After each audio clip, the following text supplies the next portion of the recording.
What up, everybody? I'm your host, JP, and this is my co-host, Josh. Hey, everybody. And welcome back to one of Josh's favorite topics and episodes. That's right. The FIlmBros podcast.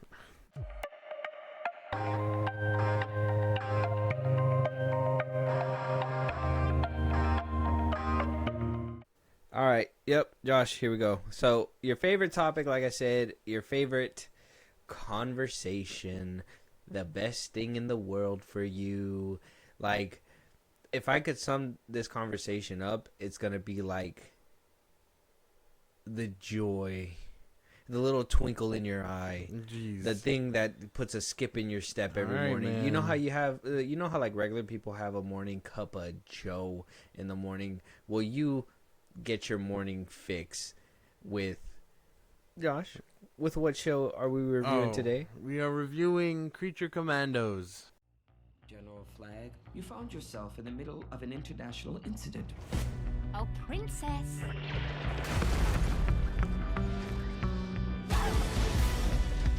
The United States is in the business of saving the damn world by any means necessary. What in the holy hell? Congress said we can't use human prisoners. These assholes aren't human. Who is she? We call her the Bride. I was born here. Who's Jason and the Argonauts? That's Dr. Phosphorus. Why are you doing this? It's business. What is that thing? The Weasel. We know it has what it takes to survive. That's Nina Mazursky. Daddy? Last one is G.I. Robot. Cheers to the Tin Man. Yes, so Creature Commandos is something that you were getting your fix in the mornings for a while. Right, I got the inside source. All right, Okay? I bro. got the inside sources. You only get a couple more of these damn jokes, bro. No, I can't stand this shit. I got more. So we are gonna be reviewing today the very first, maybe first. I don't know. It's very confusing. We're gonna talk about how confusing it is in a second, but possibly first, not the first entry to the DCU that that we have, where I think Peacemaker has a little bit more leeway, except for that Justice League scene at the very end. Yeah. The Suicide Squad very much has a lot more things that are in line with the DCU than the DCU. So that's one thing that James Gunn cleared up since the Creature Commandos had aired, was that pretty much Creature Commandos moving forward is pure canon, that the Suicide Squad, and this is his quote, Suicide Squad has a lot of consistencies, but I think of it as an imperfect memory. So it's kind of like he's gonna dabble back there, but he's not. Obviously, Creature Commandos has characters like Amanda Waller, which we did see in not only Peacemaker, but in Suicide Squad as well. And we also have, like, what's his name? The dude that long hair, he went to war with people on Twitter. Steve Agee? Oh, yeah, something like that. What's his character? Akamos. Yeah. Akamos? Mm. Akamos. And so we have an imperfect timeline already, straight off rip from the first DCU, the first DCU show within this universe. I'm trying to explain this, but it's weird. so confusing to explain. I'm doing Yeah. my best. I have everything kind of lined up the way that I want to talk about it, but There's no technical term for which way to go. it feels like a little like a ball of yarn that's just tangled, Yeah. and I'm trying to get to the bottom of it. But then the person that is supposed to tell you, hey man, that this is happening. Now a lot of people are like, hey, it's not confusing. What is there to be confused about? The Suicide Squad is not canon, but Peacemaker is. But then there's certain scenes that aren't. Mm-hmm. The Blue Beetle is in the DCU, but his movie may or may not be canon to the DC. Yeah. It's confusing. It's not a good look. I find it to be confusing. Yeah, very confusing. So we do have that, and then we also got what is like everybody's bombshell conversation talking about that. I guess the viewership showed up for James Gunn's first 2 episodes of the DCU Creature Commandos. The viewerships of the first 2 episodes alone, they're not releasing everything, but we did get confirmation that a season 2 is happening. Yeah. I know a lot of people were like, well, I mean, if it's getting a season 2, it did numbers. Well, that's not always the case. Guess who's greenlighting it? Yeah. So I got this YouTube video. Shout out to JB Web TV. They made a video basically breaking down the viewership into almost down to minutes. And I want this so everybody can hear, because I don't want no kind of refuting, no kind of defense. A lot of people are like, oh, this got a lot more views than Zack Snyder's Netflix show, The Gods or whatever. And this got more, compare this to Man of Steel or whatever. First of all, you can't compare Creature Commandos to Man of Steel. We're going to compare Man of Steel to Superman when that releases on July 11th, 2025. Yeah. Creature Commandos is the start of the DCU, but he's starting it off in a different way. It's incomparable, and you can't even compare it to Zack's Gods, the Zeus thing, because that's about, what, Norse mythology, right? Norse mythology. Yeah, that's like 2 different things. Nothing compared to DC. That's an original characters. like IP, and this is supposed to be characters existing in the DC universe. Yeah, and people should be coming at this in drawers. So let's watch this video, break it down before we get into our review conversation and whatnot. Okay. Creature Commandos has made waves, reporting 22 million minutes of watch time in its first week. But how many people actually tuned in? Before continuing with the calculation, don't forget to give a like and subscribe to our channel. Each episode is 25 minutes long. So dividing 22 million by 25 gives us 880,000. But let's be real, some fans likely rewatched their favorite moments. Assuming an average viewer watched the episode 1.5 times, the number of unique viewers drops to about 586,667. But let's stick with 880,000, which is the largest number of viewers, and divide it by the number of countries where people can watch Max. As of January 2025, Max, the streaming service from Warner Bros. Discovery, is available in over 72 countries and territories worldwide. With Max streaming in 72 countries, that averages out to about 12,222 viewers per country. Of course, viewership varies across regions. So what do you think? That's a lot of numbers, man. That is a lot of numbers, but the numbers you got to really worry about is the 112,000 per viewership per region. About 12,000 people were watching per region. It's not a lot. I don't think that. I don't think it would be a lot. I think we got. I don't even think a lot of this stuff wasn't even put out past like the U.S. I think only a few outside countries got it, but yeah, I don't know. I mean, there's not enough accuracy for these numbers, so I guess I'm not gonna dunk on it too hard. But if that is the case, that's the premiere for the Penguin viewership. The premiere for the Penguin had 5.3 million viewers. Goddamn. The Penguin. Episode 4 alone drew in 1.7 million viewers. Episode 5 alone drew in 1.8 million.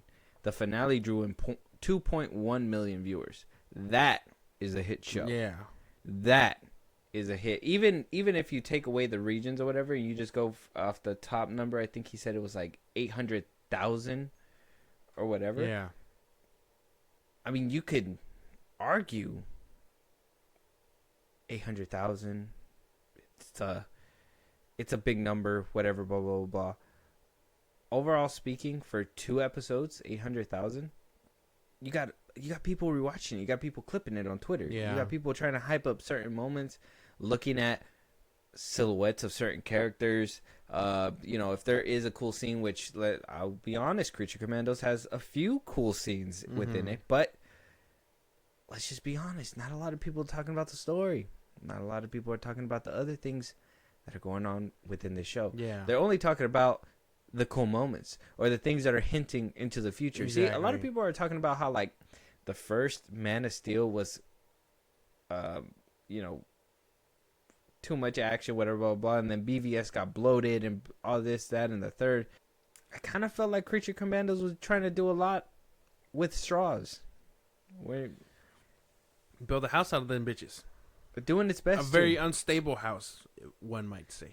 Unstable since the foundation, since we didn't go full reboot. Oh, man. Let's be honest. I think that's where I think we can agree is where everything kind of starts. Is where's the continuity? Where are we starting? How is this universe going to start? And just off rip from the beginning of this episode, you seen how confused I was? Yeah. Imagine the average viewer. Now, I've talked to people and I've asked them, hey, man, have you guys seen Creature Commandos? Everybody's like, what's that? I try to tell them that it's the new entry to the DCU and, you know, it's going to be like James Gunn's vision and all this and that. And they're like, who's that? And then I say he made the Guardians movies. And then they go, oh. And then move on. Basically, I don't know. You're not selling this universe to many people. Not after the storm of the DCEU. So, you know. I think to say that no one's watching it is probably true. And when you're the head guy of the company and it's your show, you could totally greenlight it. I think that's kind of what happened with George Lucas and the fucking Clone Wars. I would think it would be kind of embarrassing, too, to give this man a show and not greenlight it for a second season. It's his show. He can do what he wants. Yeah, but, you know, if there is somebody above him that needs to watch it and be like, hey, did it actually do numbers to the point where it warrants another season? I mean, he could be like, yeah, greenlight it anyways, but they could be like, no. So they probably saw the numbers. Would it have been like, just let him have this grace? They just let him have it. I think. Give him a second season. Hopefully it gets better. Maybe. I could see that being a plausible thing, but no, I would say it's probably a mixed bag. The numbers had to be there. They're going to go by facts. They can't waste money on these things either. That's... Assuming. I don't think... I mean, they gave this man the head of DC Studios off the Suicide Squad numbers. No Big Billy for that guy. Not even $800 million for that guy. And even then, the stream... I mean, it was during COVID or it was the end of COVID. But look, other movies did pretty decent. This one did not. And it was on streaming, and they refused to release the numbers on the streaming, so... It kind of feels like they're refusing to release the numbers for this show, too. I know he gave us a good chunk of what it could look like, but you pulled out facts for the Penguin, like, immediately, and that show was a hit. So, what are they saying hiding the numbers for this one? We'll let the audience make up their mind about that one. I mean, I think we've talked about that one on, you know, in nausea. It's just the fact that they don't want to show the numbers, but yet they want to say that it's popular enough to have a second, even warrant a full, how do you say, like a full universe based on this? Because you got to think, they thought about the universe. He thought about this universe, gave it to Zaslav and said, hey, it all starts here. And Zaslav said, this makes sense. Okay. So, I mean, it's passing through some check marks. Now, execution-wise, it's going to be a conversation that we're going to have right now because we are reviewing Creature Commandos. Yay. Here we are. Josh, you're excited. I know it. I know that you are. You like to act like you're not, but nah, you are. Man. So, Creature Commandos clocked in at a 95% average critic score, and the popcorn meter was at an 80%. I mean, not certified fresh, which I don't know why that's it's just not a tomato. It's like at 95 usually. That means certified, unless it's going off that new metric or whatever. Yeah, I don't know. Good for this show. I don't trust Rotten Tomatoes, but if enough people like it, I'm not gonna shit on your parade. Not too hard. I don't really have a gripe with this. No. Oh, I mean, me neither. I mean, if people liked it, I mean, pray for them. No, I'm just I don't know how many people, but we'll see. We do have James Gunn writing this. I think he did do like some of the directing, but not really. He gave it off to other people. We had about 7 episodes in this series, right? 7? Yeah, 7 episodes. It was 7. It wasn't 8. The IMDb says 8 for some reason. Am I tripping? Yeah, no, it's only 7. It's only 7. I don't know why IMDb says 8. So yeah, there was 7 episodes. Couldn't even get a full 8. Crazy.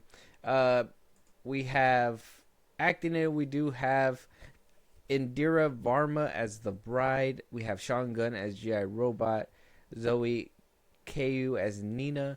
Alan Tudyk as Dr. Phosphorus. David Arbor as Frankenstein. Frank Real as Rick Flag Sr. Maria Bakalova as Princess Lana. Viola Davis as Amanda Waller. Steve Agee as Ekamos, and so on and so forth. Stephanie Beatrice makes a couple puts a couple of lines in there, but not too many. Yeah, we have a pretty decent cast. I mean, I kind of feel like this cast is a little bit more star-studded because of Amanda Waller, Frank Real, David Arbor. Yeah. Maybe not Frank Real too much, but Indira Varma as well, Alan Tudyk. Opposed to like what we get with Superman, right? Yeah. So David a little bit more Cornford star Superman. power for voice acting. Maybe it was cheaper to get the voices first. Maybe. But they're supposed to come out and play them in a movie at some point. In live action. Yeah. That's what he said. Potentially. Can we believe what he says? Who knows? Who knows? The cast itself, I have my gripes with some of them. But, man, where are we starting? We'll start right now. First, we'll go down discussing the episodes. Oh, yeah, that's right. The overall plot of the show. Just. So, all right, Josh. So, go ahead and give us basically a synopsis of the whole series, or the whole season at least, because we know we're getting a season 2. Give us a synopsis of the season, and then we'll go ahead and break down episodes, characters, and whatnot. All right. Quick synopsis. So, in episode 1, we meet the team. Rick Flag is leading Amanda Waller's new team of monsters. They're sent to Pokolostan to protect Princess Ilana Rostovic from Cersei, the big bad. Not even, but the big bad of the show. Doesn't last too long. They're sent to go to protect her. We find out their backstories along their way. Halfway through, they do their job. They're sent back, but then Amanda is like, "Oh no, actually, she's the bad guy in all of this." So they send the team, the monsters, back to go assassinate Princess Ilana. That's the plot of. That's plot A. Plot B follows the characters into their backstories throughout each episode. Yeah, well, and we'll discuss all those, but that's basically what It's just cut and happens. dry. Of course, spoilers. It's going to be in the title of this Yeah. thing, but spoilers all the way through. We're going to dig even deeper into spoiler territory than what we just gave you guys. So if you guys haven't seen this episode or the show at all, or even haven't even heard of it, we just put you on from the title card alone. So go check it out. Then come back and have the conversation. We're trying to keep it as fresh. We'll try to tiptoe, but no guarantee. Spoilers. Last call. So, Josh, episode 1, the Collie Wobbles. This is where we kind of meet this ragtag team, right? We got Rick Flag, Dr. Phosphorus, Weasel, Mrs. Frankenstein, G.I. Robot, Nina, the fish. They are sent to fish. Her name's Nina. I said Nina. The no, fish. oh, I said really? Nina Oh, the fish. I thought I just heard the fish. Nina the I was fish. like, Yeah. oh, okay. She is sent to. They are sent to protect Princess Ilana. Yeah. Off the first episode, I think we're gonna talk about for both of them because we did get both of them. They released at the same time. The Yeah, first two. back to back, and then we got episode 2, which is the Tourmaline necklace. As Yolanda continues her pursuit of for Flag, the bride shows Nina she was created, and basically relives her backstory. So the episode 2 is it dives a little bit deeper into Frankenstein and Mrs. Frankenstein and her backstory and whatnot. But with the first episode, you get to meet the team, kind of like in the Suicide Squad. There's gonna be a lot of comparisons to that because James Gunn has done a lot of like ensembles of This like ragtag team can operate as a family type shit. Right. So with Creature Commandos, you kind of get the same thing. You get a new team, kind of like what you did in the Suicide Squad. You got a little ragtag team. This time they don't call them Suicide Squad. They're called Task Force M? Task Force M for monsters. Or the Creature Commandos, Mhm. which I don't even think they call them that. They're just Task Force M. Task Force M the whole time. And so they are sent off on this mission, right? They get there. I think we talked about this a little bit in the Birth of the DCU episode that we did, which go check that out. It's out right now. We did get to see what I believe looks like James Gunn, but it's the Rick Flag, get advanced by the princess trying to subdue him. He resists. You get it. You get the whole team there. They're kind of rocky in the beginning. So the first episode, you're just really introducing people. And every single episode is kind of short. I think every episode's like 23 minutes or so. It's kind of like a Cartoon Network show back when I was like 10. Yeah. So, I mean, you get certain things out of it. You do get a taste of the blood and the gore in this one as well. They kind of show you like, hey, this isn't just a kid's show. It's an adult show. We're an adult show. They've been watching Invincible and whatnot, and The Boys and whatnot. Very much so, because I think there's a lot of scenes throughout this season that kind of like remind you of like Invincible, but they're just like, oh, we're going edgier. Like, oh yeah, they're trying. Yeah, try to go edgier. So the Collywobbles, I guess, is a good introduction piece. I really don't have too many gripes with the first episode. The second one is where I got most of it. But yeah. The first episode wasn't nothing crazy. I guess it was just a way to introduce everybody.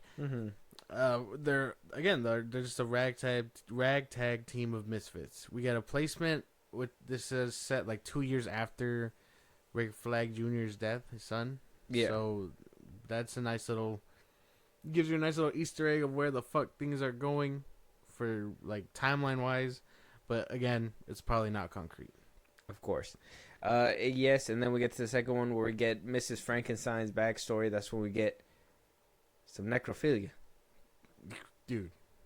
Crazy. I didn't think you were going to lead out the gate like that. Yeah, that's necrophilia. You're introduced to, obviously, Xerxes, who she is basically the big bad right now, where she's trying to eliminate Princess Lana because she believes that she's going to do something dastardly. Yeah. So while they're trying to protect, while the Creature Commandos, or Task Force M, as we know them in the show, is trying to protect Princess Yolanda, Xerxes is on her way to eliminate her.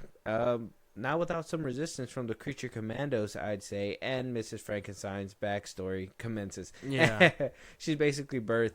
You kind of find out that she's kind of being followed by David Arbor's Frankenstein. He kind of was the reason why she doesn't have any love, I'm assuming. I don't know, dude. This is okay. So this episode, we find out that the bride was made for Frankenstein, but ended up falling for Victor. I don't know. It was very weird. It has a very weird thing. Victor was helping her learn things like a newborn. And she just fell in love with him. She fell in love with him. And Frankenstein didn't like that. And they did it. And Frankenstein saw them do it. So he choked the fuck out of Victor. No. Twisted him up, actually. Yeah, like, killed him. And I'm assuming that's the big scar she has. So she doesn't let anyone in. She has no friends. She's just a bad bitch, apparently. Pretty much so. Yeah, we find out Frankenstein is also stuck on her. So, like can't get over her type shit. I don't know. Yeah, we'll talk about all of them in a second, a little bit more in detail. Episode 3, Cheers to the Tin Man. We did get the Creature Commandos getting to the manor. Oh, in the second episode too, you kind of get that whole Rick Flag folding for Princess. Oh yeah, pretty quick. Episode 3, you do get GI Robot's backstory, and you also get a little bit more detail of what the mission is. You finally get to interact with Zersky in this one. Besides Frankenstein getting her ass kicked in episode 2, while she was over there chasing Nina, right? Was Nina running away? Yeah.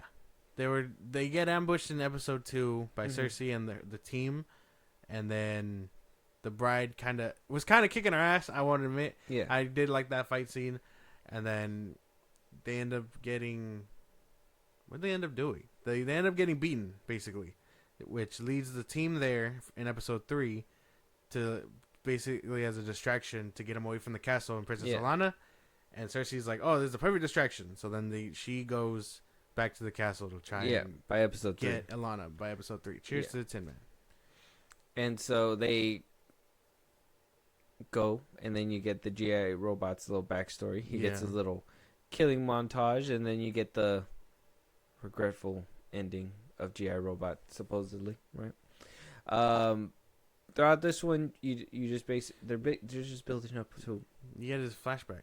Yeah, his flashback. There wasn't a lot of like build up. There wasn't any any main thing. It wasn't until the very end when he had like the flashback lining up to them catching up to the castle where Zersky played a role. Yeah. But other than that, it was mostly GI Robot's flashback. Yeah.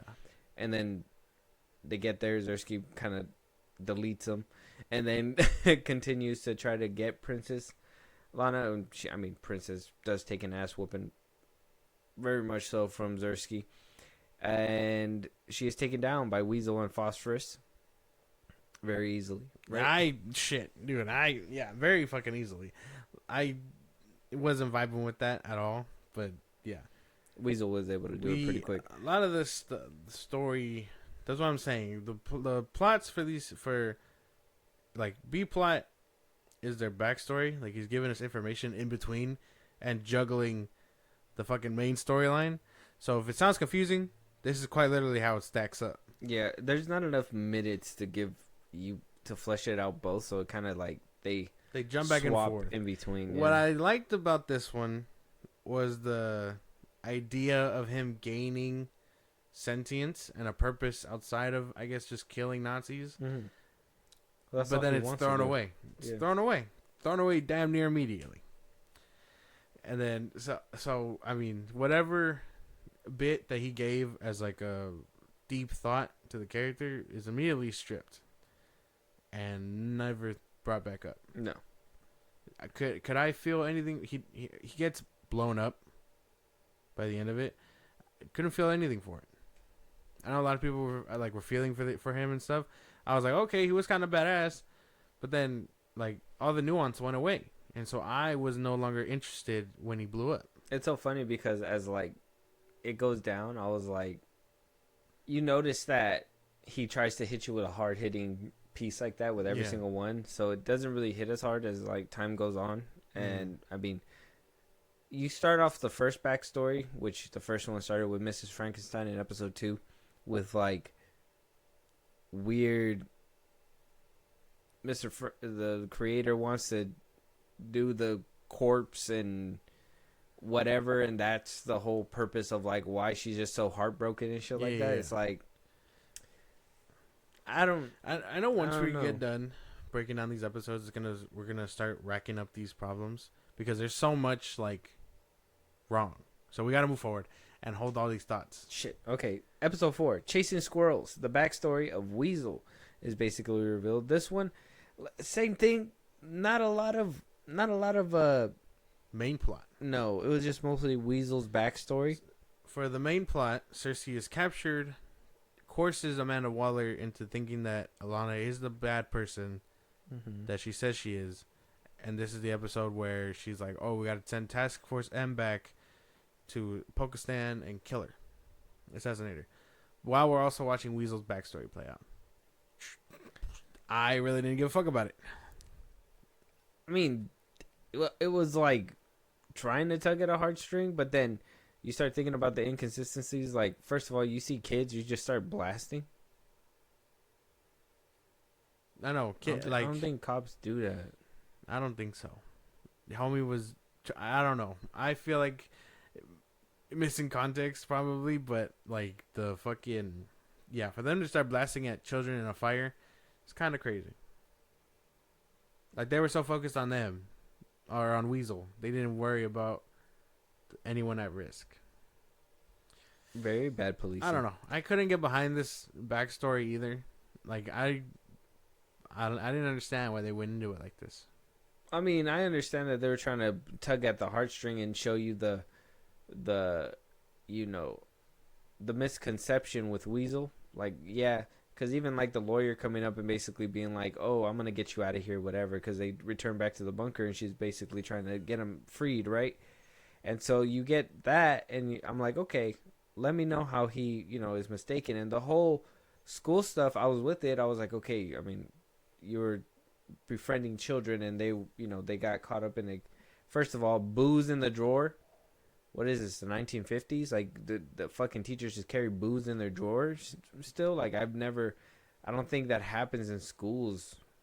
Not anymore. No. How the hell did kids get access to a school on this? Look, it's just, you just get into like the little details and you're like, this stuff seems contrived. Like, it just seems doesn't make any fucking sense. Like, it's too written to happen that it just makes it like, oh, okay, well, that has to happen in order for that to happen, basically. So it's weird. It is what it is. We'll keep going though. Episode 5, the Iron Pot. Obviously, this is where Frankenstein kind of looks over, finds Mrs. Frankenstein, and is like, "Oh, Gorilla is over here talking to her," or is that James Gunn talking to my girl? Rick Flag is over here, the one in his sights now. So Frankenstein basically confronts him. They go into a little brawl in their home. You find out that Frankenstein's been basically looking for Mrs. Frankenstein for like a long time. I think that whole like little thing where like the old lady nurses him back to health and everything was pretty crazy. Yeah. And then he was just like, "No, you're not gonna be alone." He fucking snaps her neck. That was like that. No, he puts a pot on her head, but that was pretty dastardly. And then like Rick Flag and Frankenstein, they basically create a truce. Rick Flag's like, "I'll help you get to her if you help me protect Princess Elena," because of the fact that he thinks that she's lying. Yeah. Amanda Waller. Yeah. So that they're gonna go kill and start a war, for no reason, with no evidence. Yeah. You got the little glimpse of the they fight Superman on the cross and whatnot. Yeah. We got a nice little flashback, or a nice little look into the future, potential future. Yeah. They fight Clayface.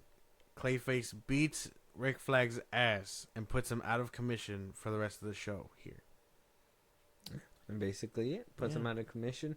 Clayface gets his comeuppance, and we get on to episode 6, the Prenatal Skeleton.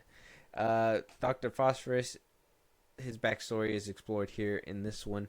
Not a lot of the plot is pushed with this one, I don't believe. No. A lot of because of the last episode, they were already back in Pakistan. Mm-hmm. They get ambushed because they find out that they're here to assassinate Ilana, and they're on the run in this one. Yeah, basically. So Phosphorus is on his own. He's over here talking to a child that he meets, trying to lay low, and then it kind of gives him flashbacks of what happened to him and his family. Him trying to cure cancer and becoming radioactive. And mob boss is basically getting in the way of that. I don't know how.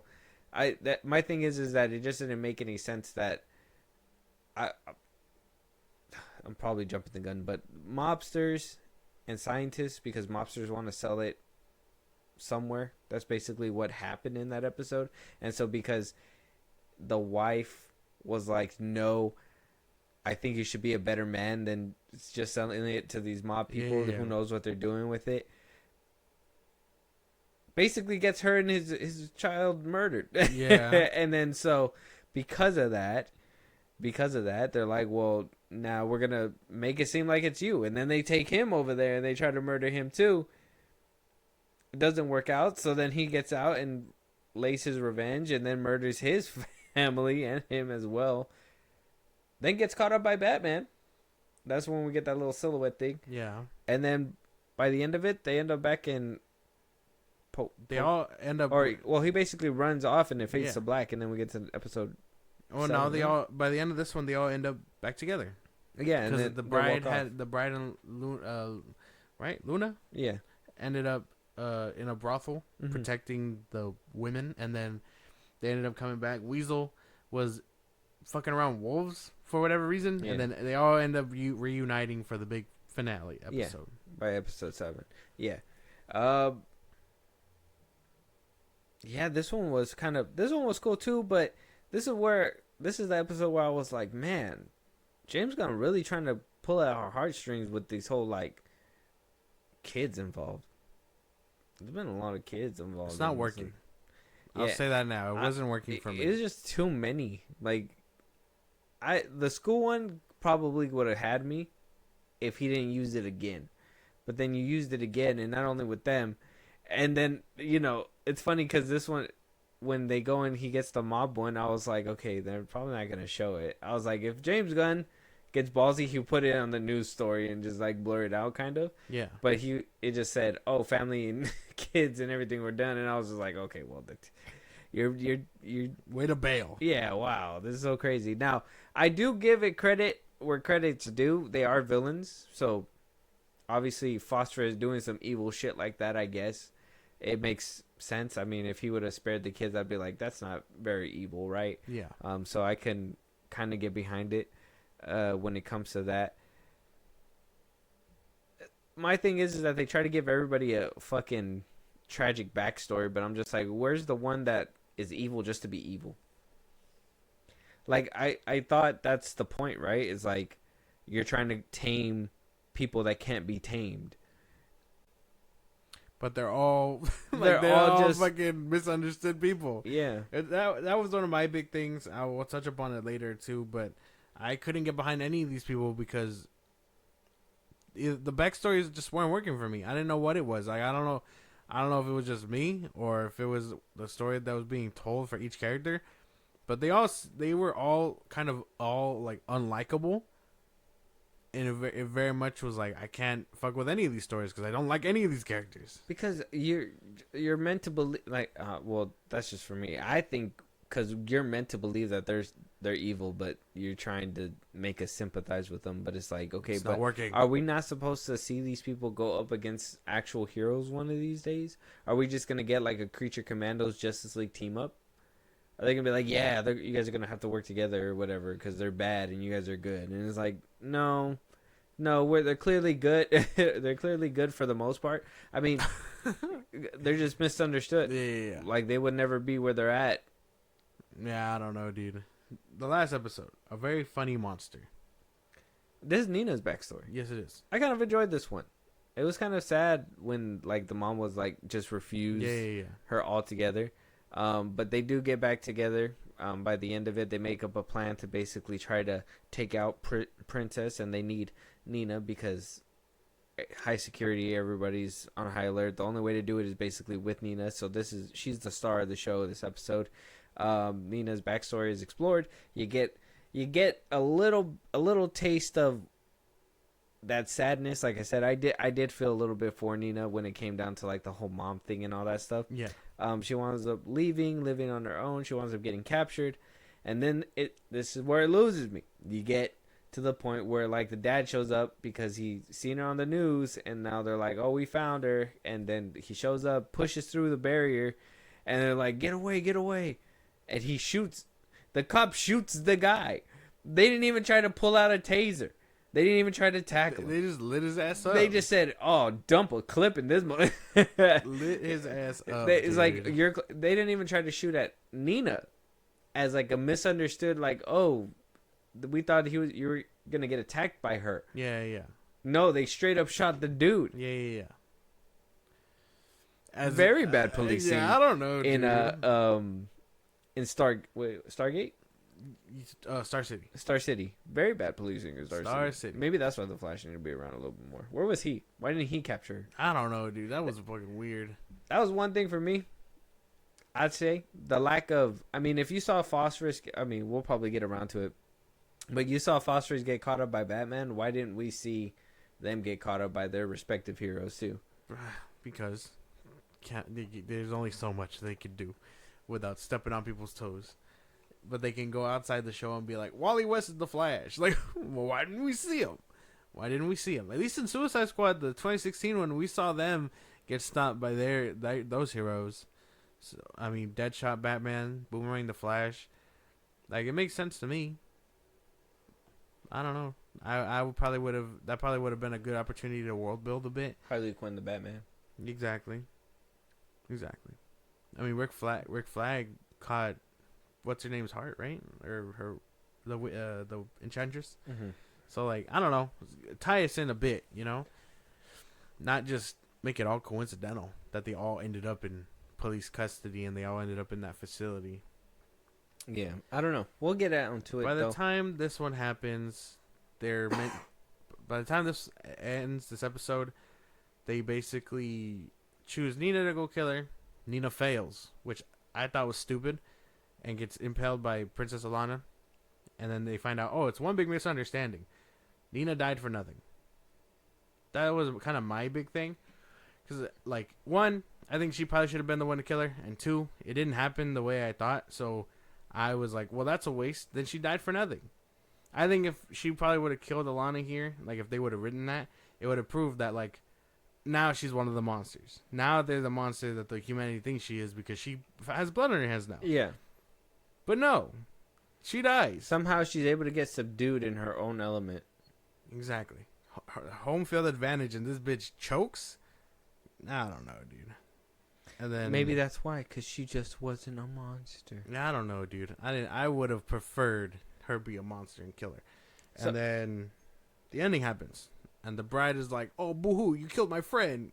And kills Alana. And then they escape with no problem. Yeah. That didn't cause World War III or anything. Potentially. Well, I guess we'll have to wait for season 2. We'll explore in season 2, but what's Yeah. going to happen in between then? Aren't we getting like Superman and whatever else, yeah. Peacemaker? We're going to address this in Peacemaker. All those things. Man. Not a very good show. So let's just run through these things. Man. Yeah, so characters first. We'll go through characters, and then we'll go through little things that we didn't like about those characters. Yeah. And if you have certain moments, we'll go through those too. But character wise, the bride, I liked her as, you know, a character. I don't like what they did in the beginning with her. I do like her throughout the show. I like her being the warrior person that she is, like sticking up for everybody, but then at the end being like, you know, oh, I'm so sad. Like, y'all don't all need to be sad. Bro. Yeah. Like, y'all are villains. Like, you guys can like what you do. Like, it's not a bad thing. But, you know, obviously you're supposed to sympathize with them because they're just misunderstood. G.I. Robot, he had funny moments. I didn't mind it. I didn't mind him. He wasn't too bad. Dr. Phosphorus. Wow. Over the top. Way too much. Ain't no point in doing half that stuff. Him having to get naked to do certain shit. Like what? A fucking white trench coat keeps him from burning through shit. I guess. Like he has to strip down naked. Give people the middle fingers. Act all crazy. Isn't Yeah. he? It doesn't make any sense that he's like that. I understand that he let loose after he became a villain and everything, so Yeah. he's a little bit more childish or whatnot. But even in the beginning, they were kind of showing like he was more together with himself, scientist or whatever. It would have been a little bit better if he kept that element. If he was kind of hurt, right? If he was hurt, it wouldn't be like, okay, I'm. It's kind of like, oh, I got my family left. My family got dead now. Yeah. Time to start some new shit. I'm going to go ahead and run a mob boss, do this, that, and the third or whatever. Like, if you want us to feel for you. Don't do heinous shit afterward. Yeah, if you go and kill people because you feel sad and you're killing those people and then you get caught for killing those people, I understand why you got caught. Yeah. Because you killed those people because of what happened to your people. I understand you're still bad. You enjoy doing it, but you're better off in a cell or whatever. Yeah. I get that. Making him goofy doesn't work with the motivation of him being like misunderstood. Mm-hmm. I just didn't like that about Dr. Phosphorus on my part. Nina, I didn't mind her. I really liked her story and all that stuff. It just sucks that they gave her a little bit and then they did her dirty at the end, like you said. David Arbor's Frankenstein, his accent got some used to getting, got a little bit of getting used to. I got used to it. I like it now. Towards the end, I really liked it. I liked his story too. Still kind of questioning the whole angle of like, oh, stalker Frankenstein. I'm not saying that I hate it because I understand that it's kind of like she's my lost love. I'm gonna find her till the ends of the earth and whatnot. You know what I mean? Yeah. I get that. I don't like how the bride is and like how they're kind of angling it like it's completely. I don't know how to feel about that. Maybe that's a weird one for me. Maybe you can help enlighten me with that one when you say your take.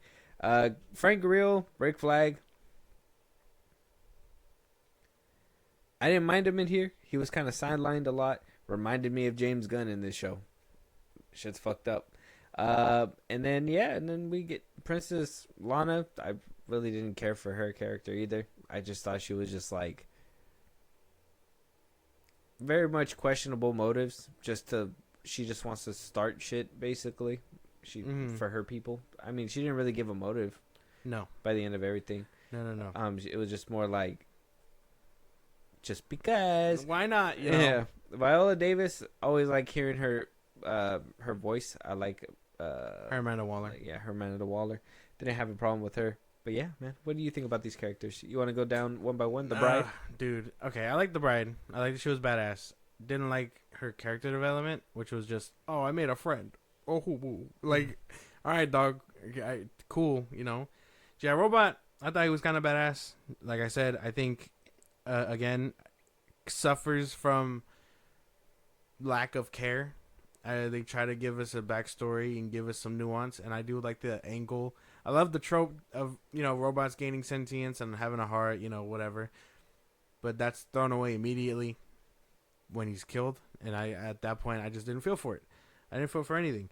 How can I feel for him when, I mean, yes, he's gunning down Nazis, but then he gets inevitably taken out, so it's like, I can't feel for him no more, you know? Mm-hmm. Especially knowing that they bring him back, so it's like, they can rebuild him. It's no big deal.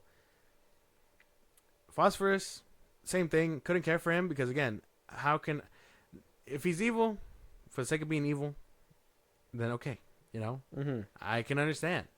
But, yeah, his story doesn't, like you said, make much sense. Yeah. He loses his family, and so he becomes a crime boss and then gets very upset when the Batman throws him in jail and he has no more freedom. Yeah, no. There's no remorse to his character. You can't make me feel bad for him because he chose to do these things. Yeah. And so if that's the case, just lean in all on it. Yeah. At least make him the crazy one. Like when he was, like, I think he should have fried Weasel. Probably. And the ending probably could have been avoided if he would have just lit his ass up. But no, his brother needs a job. Because he kept barking and shit. Yeah. And, Weasel didn't care for his backstory either. He can't talk. You're not gonna make me feel anything for a fuzzy character like this. There's certain moments though, like I did like that one scene where like they're in the lawyer's room and he kind of like locks in at the paperwork. Shit was stupid. Yeah. When they're like, can you tell me anything about this one? And he sees that one picture and his eyes just kind of. Yeah. Yeah. Frankenstein, I told you, I was expecting different from David Arbor. I still wasn't vibing with his Frankenstein voice. No. Even by the end of it, No. having 7 episodes to sit with it. No, Oh, okay. I was just not vibing with it. And I hope he grows out of that fucking thing too. I didn't like it. I thought we were going to get a nice resolution by the time he found her. Mm-hmm. But no. Fucking shoots him and is like, go away. Like a waste. Another wasted character. That's what I'm saying. Like, is it bad or is it good? Because like she keeps doing it apparently, and then he just follows her and finds her eventually. It's bad. Because you expect resolution. If they just made it a point to show us that he's chased her around for like decades, and then we're supposed to see a cool matchup, but it doesn't even happen. We don't even see a fight. She lights him up and tells him to go to hell, and then Stay tuned to season 2. yeah, like no resolution for his arc or her. You know what I mean? So he's gonna just do it all over again for season 2. Basically. Nina, again, liked her character, and then they did away with her. I don't know. I feel like a lot of the character development just didn't exist. I like them as a concept. Like, I think they have cool moments, but I just think they lacked in like every other department outside of like, hey, that was pretty fucking cool. I felt like this whole first season was just an introduction to everybody because it was more like letting us know about what happened to them instead of having a good resolution by the end of it. Like Frankenstein liking Nina, okay.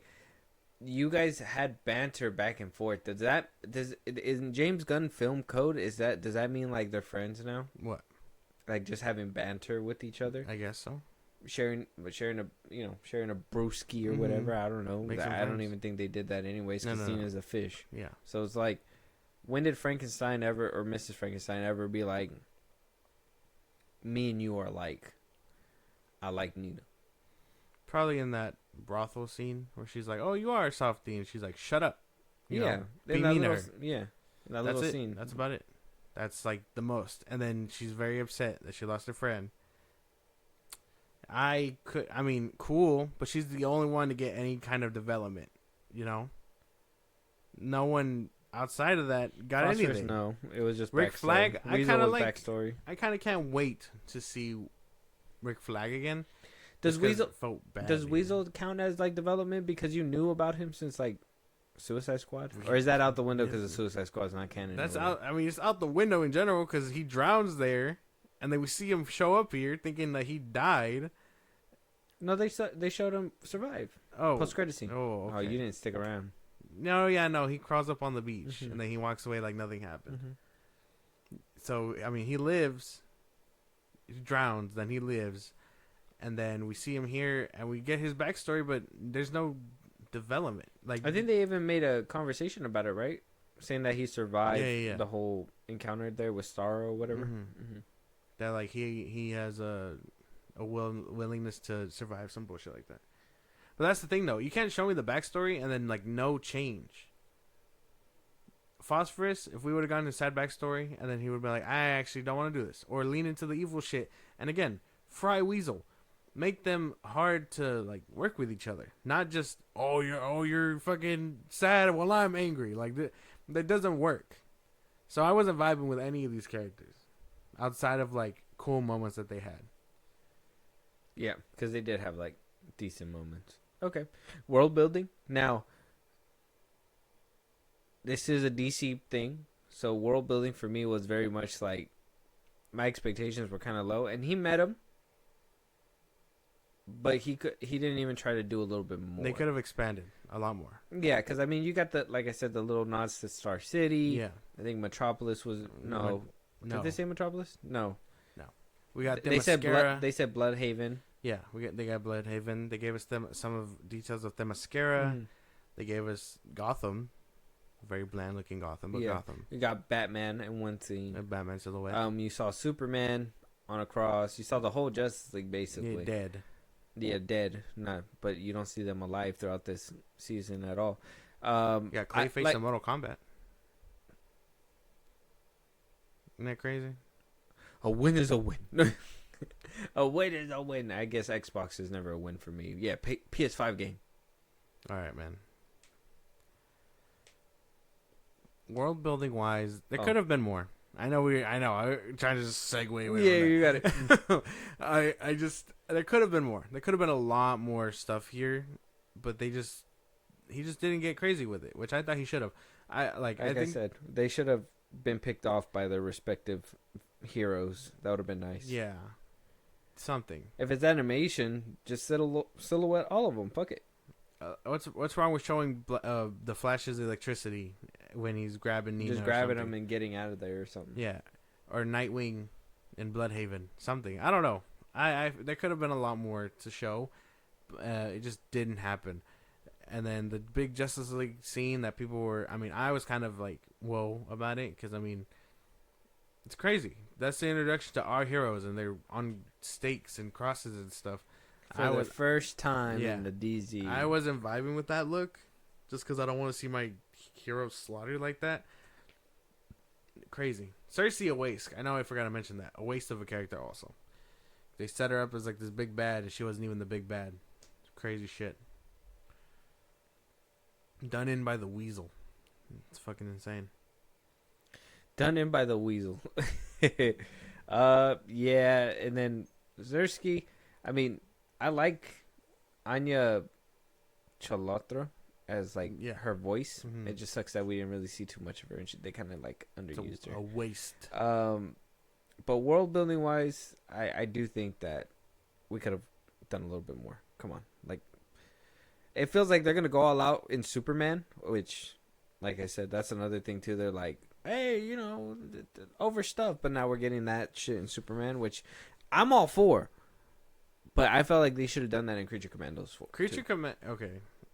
You should have seen a little bit more. Yeah, which goes down to like, I don't even think. I mean, is it plot? I don't even know. The show could have just benefited from longer runtime episodes. Why are you making 22-minute episodes when, like you said, that's for cable?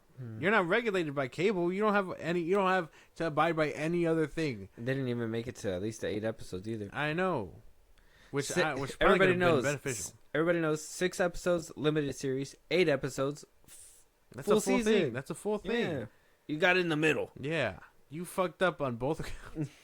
Like, come on, bro. He probably could have benefited from longer runtime, or if you're gonna, like I said, longer runtime for short episodes. So if you're gonna give us 7, make them at least 45 minutes. Give us a chance. I would have said 30. 30 would have been enough. Maybe That would have given us enough time to get at least a little bit more story of like in the present and not just backstory where they can give us that development. But instead they opted for shorter run times and you didn't really get that much development. So maybe we got that show runtime just wasn't helpful for anything involved in this show. Animation. What about the animation? What you think about the animation? It was okay. DC standards have fallen, obviously. I was recently watching their animated movies, the old ones. The Crisis ones? No. The ones from like Justice League, Doom, and all that stuff. Like the New 52 ones. Mm-hmm. Those ones. I like watching those ones compared to the Infinite Crisis. Crisis. Yeah, ones? you're like, holy Gross. fuck, dude! This was like at its peak. Like I told you, my favorite one is the Death of Superman one. Like, and that's just because the animation is fucking crisp in those movies. Mm-hmm. DC's standard for animation has fallen so hard. Because you look at Young Justice, Teen Titans, you look at those movies, like even the other animated ones that aren't connected, like Under the Red Hood, like the old Batman one, was it Mask of the Phantasm? Like you look at those ones, and you're like, holy fuck, like this is fucking cool. Animation. It's Creature Commandos. I mean, it has nice like flair moments, and I like that it's done 2D, but it still has that weird like comic book shader, and then it doesn't really do anything cool in the animation outside of like 1 or 2 frames, and they go away kind of quick. Mm-hmm. So everything seems stiff, like they were talking, but it looked like 1 frame as they were talking, so it looked funky. I feel like nothing was high definition outside of like boobs and ass. I won't even lie to you. Yeah. Yeah, but that's what I was going to tell you too. Really? Because everything else didn't feel like they were trying a lot, except for like the action scenes. Obviously, when like Phosphorus is in that bedroom and all that stuff, and they're giving you like the whooshing and like obviously the spectacle within there. But like when I got to the brothel one, that's when it confirmed it for me. It was like they were showing boobs, hella. They were really giving some detail. Fucking Princess, her tits were fucking defined. They showed nipple and everything, like areola and shit. I was like, holy fuck, what is this? Like, did we need that frame of Luna's ass? Like, be for real. I don't know. That's one of my things. When she was gonna go and take a dive into the pool, like the whole frame of her fucking butt cheeks and shit like that. I'm just like there's a lot of frames that just weren't necessary that they opted for. And then sexually, they put the most work into. I mean, did we need? Like I said, I always feel like sex needs to be warranted in shows. I mean, they could have hinted at the fact Yeah, that it all could've been maybe alluded. maybe the creator was doing it with her Yeah, or whatever. yeah. It could have been hinted. That could have been like a big plot device or something. We didn't need to see necrophilia. And if there was people that were like invested, maybe show that later if they really want to. Mhm. But like you could have shrouded that with mystery, not showed that at all, and used that money for that frames or those frames and put it somewhere else, somewhere cooler. But I felt like they put a lot of time into that. I feel like they put a lot of time into that whole scene in episode 2 with, you know, the guy that looks like James Gunn and the girl that looks like his wife. Yeah, Shit's crazy. not a good look. Definitely not a good look. I don't know. And I don't know about that shit. And I don't really I don't mind that stuff. I don't mind if like people put it in, but for some reason I don't know, James Gunn kind of put it in my face, bro. I don't usually like point stuff out like that easily, but that stuff was like it just felt in your face. And I think when I brought it up to you the first time, I think you said that you didn't really like see it at the moment. Yeah, no. And then when I told you, that's when you saw it. I started picking it up. I don't know. It's weird. It was very weird, dude. I mean, there's a whole scene. The whole scene where Clayface is playing as the teacher, and he's talking about the lesbians or whatever, like Themyscira lesbians. Mm-hmm. I was so like confused. I was like, I know that was meant to be like, oh, he's not even playing the teacher, right? But like, before you find that out, this teacher is talking about lesbians and like the women of Themyscira disrespectfully. I was not vibing with that shit at all. Like, who's watching this? Like, who's actively like, yeah. Another thing that I thought was in poor taste, also with like the animation too, and that's something that like I was having an issue with, was the I think it was like the second time, right? I think they did it twice in that. Oh yeah, they did it in the brothel scene where they were like, oh, after homegirl was getting beat up or whatever, he was like, oh, now I'm gonna do whatever I'm gonna do, and then that's when he got dealt with or whatever. But he was about to do that, and then later on in episode 9, same thing. Those two goons, they're like, oh, it'd be a shame to not get a taste first. And right when the frame is on them, fucking ass cheeks were nice and fucking crisp and shiny and shit like that. It was like, oh, we're gonna get a taste first or whatever. And I'm like, again, like 2 times in one season to 2 separate people. This is when people should chime in and be like, James Gunn doesn't know how to write women, and like all that extra shit. Well, they were trying, and that's what I was trying to make it across too. Like yes, they just turned into objects for him. Yeah, what they did to Nina was very crazy. The bride didn't even get development outside of like making a friend. Nina is supposed to be this big bad at the very end of everything, and she didn't even get the development. Cersei, she was an object the whole time. Cersei gets done in by the weasel. Like, Amanda Waller gets brainwashed. Like, you think about it. Sorry, I'm not trying to cut you off, but I'm thinking about the princess's plotline. Yeah, she was there to be protected. She's minding her business this whole time. There to be protected. She supposedly had a meet up with Clayface and everything like that, right? By the end of it, whoop whoop whoop, to try to baffle and make people think that Cersei's not telling the truth, but she was still wanting to do war or whatever, right? She didn't even have any chance to like prove that, besides try to go for a gun to protect herself from Mrs. Frankenstein, because she was accusing her of something. So by the end of it, the princess was just firm, fucked, and then died. Yeah, no. That was the plot line for her. Yeah. I don't know. I don't believe it. And somehow was able to subdue Nina. I don't know how that happened. Yeah, I don't know how that happens either. Yeah, dude, I don't know. But animation-wise, I will say, like, my thing is that the animator did a good job with, like, the whole shooting and everything. I thought like, the blood stuff and everything. Like, I know some people don't like that, or it could be over... Was that over the top for you? No. The animating the guts and everything? No, not really. They did that in Invincible, but I feel like in this one, they try to, like, do it a little bit more. I don't like the whole... I get being edgy, but even Invincible stayed away from, like, smashing kids in people's faces and showing bodies of children and blah, blah, blah. I think, like, they kind of did him away relatively quick to kind of get it out of the way. This one, they kind of made you sit with it. So I'm just like, that was kind of weird too on that part. But I do appreciate, I guess, the detail of like splitting them in half and shooting them.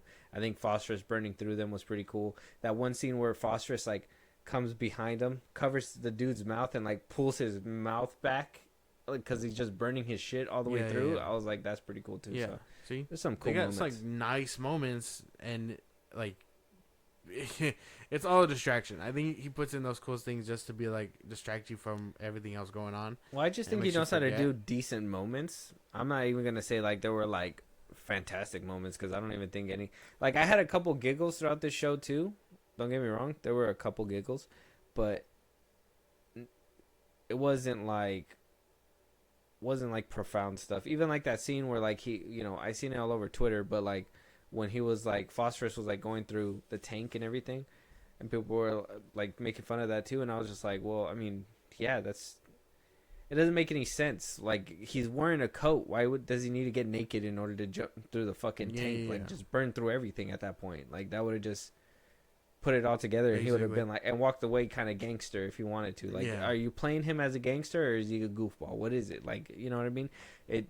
Stick to a lane. Stick to a lane. So I mean, animation wise though, it was fine. Plot real quick. Let's get to the plot. All over the place. There was not really. The plot was to stop somebody, and then midway of the season they changed it and was like, stop this person instead. Protect Alana.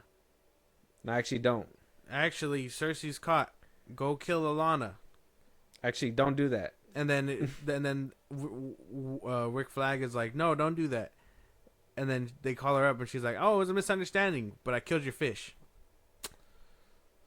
Yeah, no, not fucking with the plot.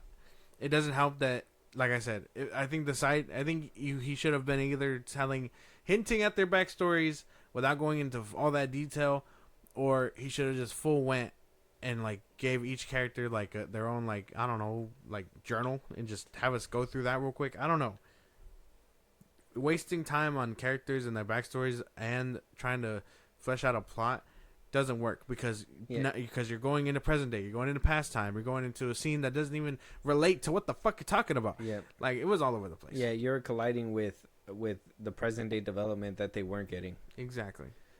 Like you could have gave us that simple backstory and maybe do like little flashbacks here and there, but you didn't have to go all in and, like I said, show us some weird necrophilia and show us some weird, like, you know what I mean? Like, to me, I mean, that whole scene, oh, he's gonna need a few minutes. Like, was that a funny joke?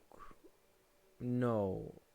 So it could have made the cutting room floor, and we could have maybe gave the runtime somewhere else. But no, edgy and adults because they're having sex. Plot wasn't even really there, basic. And so the fight scenes, like you said, Mrs. Frankenstein's was cool. I like that one. I like that. Yeah, I like that she was like, it would have been fucking actual if she was the one kicking her ass in the first place when they take her down. But no, done in by the weasel of all people. Annoying.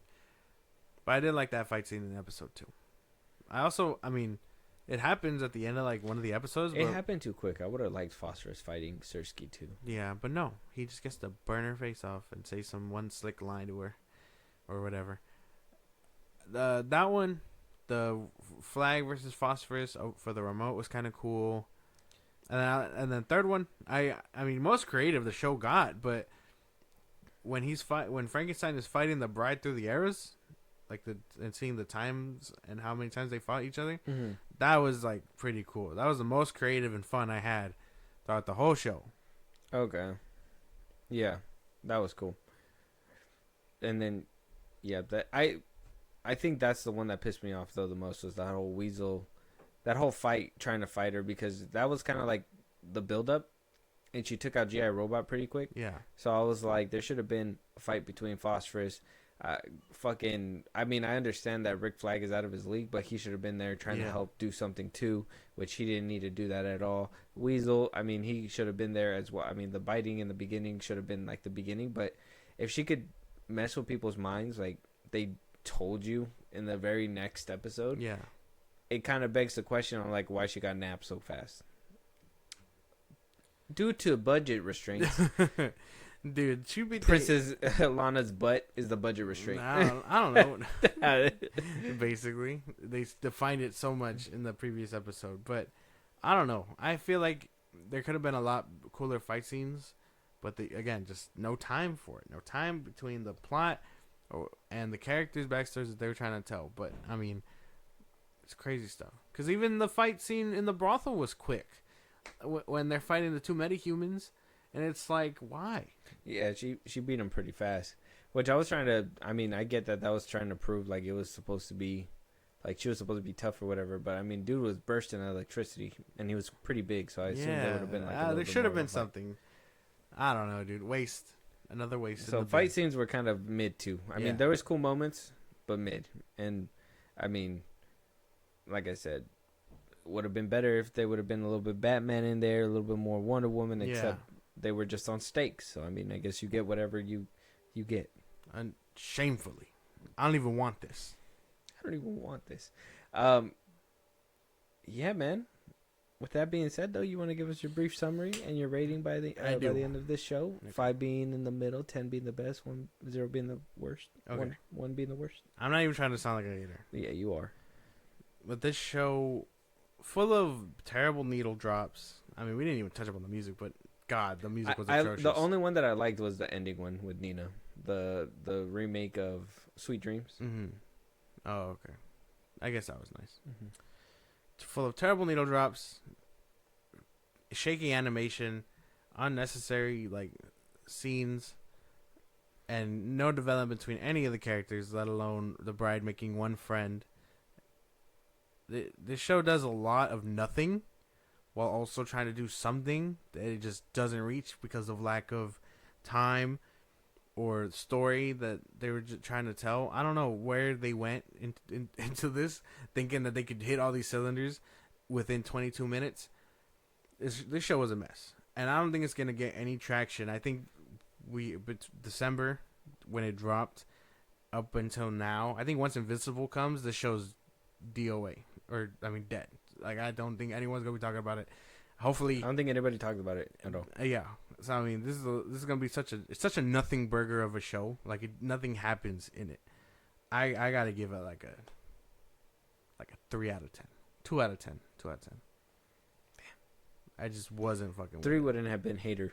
2 turned to hater. Okay, I'm okay. okay. But you'll live with it. Yeah, you'll keep that crown. Yep, 2 out of 10. Okay. This show sucked. I like that's just short and sweet. Like there's nothing I could really like out of everything. Like you said it the best. I don't want to keep rehashing the same thing. The plot was pretty bad.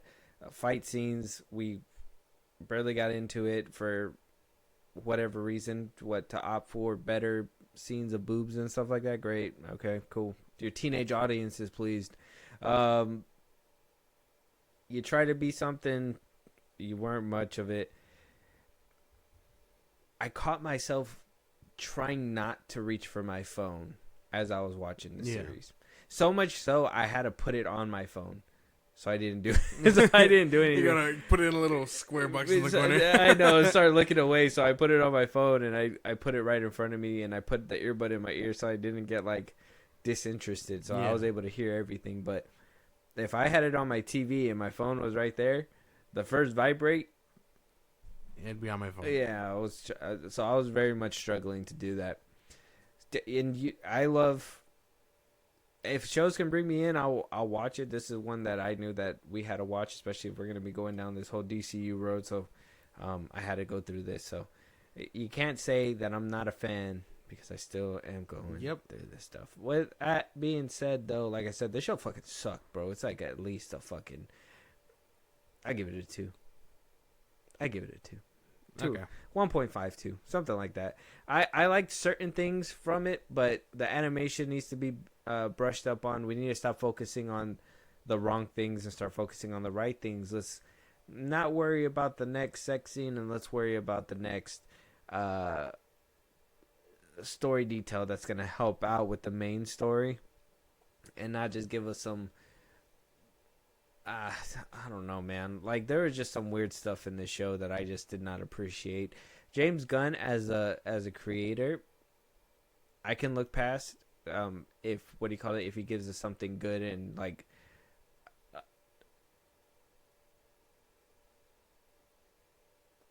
like I said, I'm not a huge fan of the Guardians films, but I don't hate them. You know what I mean? I know you say that you don't like them, but I'm not I'm not gonna go down that road. I even kind of enjoyed the Suicide Squad. I know some people kind of pick at like the Harley Quinn stuff or whatever. I like those things. This is something that I just cannot get behind. And then you gotta kind of like, if I want to kind of couple that up with like the lies and everything, I will, but I'm not. I'm trying to separate the art and everything. Yeah. And this just didn't really scream too much like. It felt like somebody who the person that made this felt like somebody who has too much on his plate. He's already working on something else. Yeah, it's That's probably what he going to be said. The Authority or something. I think he said. I think he has to start handing shit off to other people. You're right. He needs to sit down and delegate. He needs to Yeah. stop being in the trenches. Mm-hmm. Shit needs to change. I'm already not a fan of your PG-13 stuff, and I'm clearly not a fan of your rated R stuff. Superman's gonna be the test. I think that stuff is like his rated R is like He full sends. it's like stuff I would have laughed at when I was 13. And I'm like, is that your target audience though for this show? Just adults that haven't aged. Yeah, like because I thought this was an adult like show, and believe me, that whole tank scene, I probably would have laughed when I was like 13. Yeah, but yeah. I'm not 13 anymore. I'm trying It's to just look. childish. Yeah, it's just it's childish and not childish in a fun way. Like I said, if it would have been done differently, he would have burnt his clothes off in a different way or something, like instead of having to go full naked to give you that exposure to be like, oh, look at me or whatever. Like certain things I did like, but then other things just went too goofy, and I'm like, did somebody tell him no? And he was like, Fuck off. yeah, You're I'm gonna do fired. what I want. That's what I hope, is that he doesn't have yes men all around him as well. And this is gonna lead to the last question before we wrap up here, Josh. Okay. All right, DCU's taking off. Creature Commandos is here. It's wrapped Mhm. up. We gave our review. For those listening, go check it out. Hopefully you guys enjoy it better than we did. If not, then come over here and let us know how badly you hated it. Okay. We want to know. Or if you liked it too. We want to hear that too. This is the start of the DCU. We've got all the way through Creature Commandos. All right. We've been sitting here shitting on it, so I don't want you to go on a huge rant about it. But are you excited for what comes next? Some stuff. Other things I'm skeptical about. I know we got that Clayface movie in the making. We kind of saw him die. Swamp Thing. So are we getting a Clayface pre all that stuff? Because I mean, kind of died, right? I don't think he's dead, It right? looked like he died. Like his- Can he just like rejuvenate or I whatever? have no idea if he can or not. I thought Clayface can rejuvenate. So we're getting that, which I mean, it could be cool. Swamp Thing also could be cool. Like, they have potential to be cool. But the thing is, who is working on it? I gotta be a little bit more skeptical about the people working on these things. Superman by James Gunn. I'm still waiting for another trailer. I wasn't really too moved by the first one. So I'm hoping Super Bowl or something like that means he has something in the bag. Or Puppy Bowl, right? Puppy Bowl? Mm-hmm. Hopefully something interesting comes out of that. But other than that, I mean, I'm taking everything with, like, caution. Okay. Skeptical still. Yeah. Okay. But this show didn't put you off completely. No, I'm still a DC fan. I just got to suffer a little bit more before I find something good. You're just hoping there's a nugget at the end of the rainbow. Yep. Okay. I'm with you. I honestly, I'm going to keep it like a full buck with you. This is like my bye week. Yeah. If that makes sense. Like, the Creature Commandos is the bye week for me. Like, I knew it was coming out. I kind of personally didn't think anybody was going to talk about it, which kind of came true. I mean, we had a little bit of buzz around like the Batman silhouette. We talked about it with that Blu-ray guy, which I kind of regretted after like hearing that scream multiple times. Yeah. He types it out on his caption sometimes now, and it's just like not good. Anyways, we're moving on. Yeah. But I kind of felt like this one was kind of like, you know, the thing that it was going to go under the radar, and the big thing is going to be Superman. So I can forgive this for what it was. Okay. James Gunn, you haven't completely put me off. I didn't completely hate Peacemaker either. So I'm hoping season 2 is a lot better. Hopefully he puts a little bit more work into that one than what we're doing with this season here. And then so I guess what I'm really looking forward to is probably Peacemaker season 2 to see what he does there, and then Superman. And then after that, whatever happens, after that, hopefully we get different directors, different creatives that can bring it to life and give us a different visual. Because I don't think, and I hopefully don't see that style, at least from the trailers that I got from Superman. We got to wait until, you know, the whole movie comes out. But the trailer, like that one scene where the camera pulls out from the glass for him to wind up and punch out of it.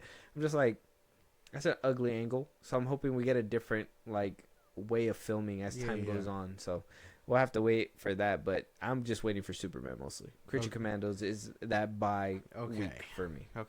Well, in the meantime, I'm gonna just keep watching the good stuff of DC. What are you gonna watch? Young Justice, honestly. Are you gonna get around to that? Yeah, I want to restart that. I gotta start Daredevil again. Oh yeah, Daredevil. Yeah, actually, because before the new season comes out, I gotta get caught back up. We gotta get into that. Yes, sir. Marvel season, goddammit. New things. We're talking about Marvel and the DC thing. So DC is off to a rocky start, according to the FIlmBros podcast. Let us know what you guys think. Make sure you check out the show. We're going to be keeping a close eye. Superman's going to be coming around. Got a couple of collabs in the works. Hopefully we get a couple more people on here. So let us know if you guys want to hear your voice on one of these episodes, or if you want to have the debate with us on the mic one of these days.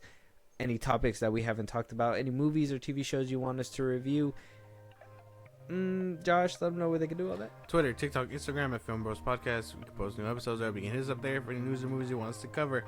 Buzzsprout, links in the socials I just gave you. It's like a Patreon. You subscribe, you help the show grow. We greatly appreciate it. You can listen to us anywhere you podcast at FIlmBros Podcast, Spotify, YouTube Music, Apple Podcasts. Listen to us anywhere you get your podcast.